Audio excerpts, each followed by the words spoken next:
ត្រជាក់ដល់កាយពេលមើលទៅឆ្ងាយស្នងកាយនឹកស្រុកសប្បាយកើតទុកមុខត្រូវញញឹមដើម្បីសង្ឃឹមគិតត្រឹមការងារ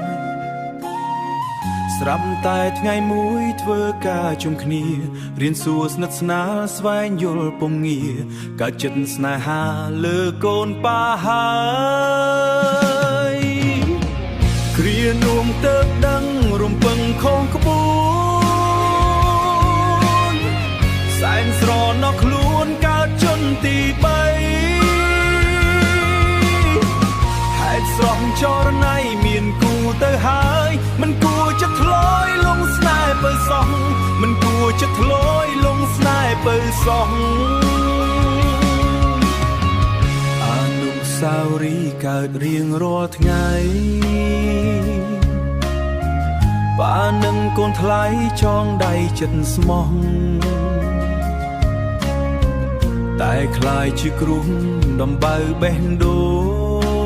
ងស្នេហ៍คล้ายចំណងចងរឹកខ្លួនឯងចងរឹកខ្លួនឯង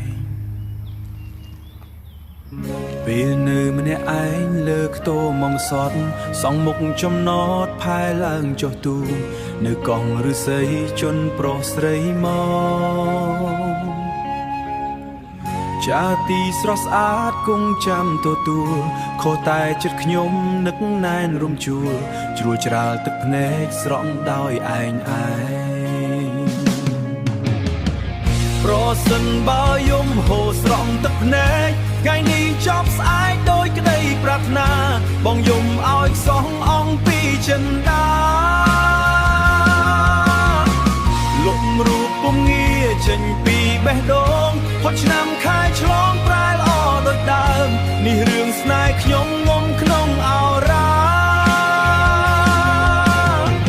បានត្រឹមស្នេហាលួចលួងសារភាពដឹងថាมันអាចបានតែចិញ្ចោលម៉ាស៊ីនខំស្នេហ៍គេទៀតដូចចង់ណូរ៉ូអោកូនស្លាញ់ប៉ារឿងជ្រុលខុសហើយដែលធ្វើឲ្យកូនខ្មាស់គេបងនឹងដើរចេញដើម្បីសេចក្តីសុខកូនប៉ា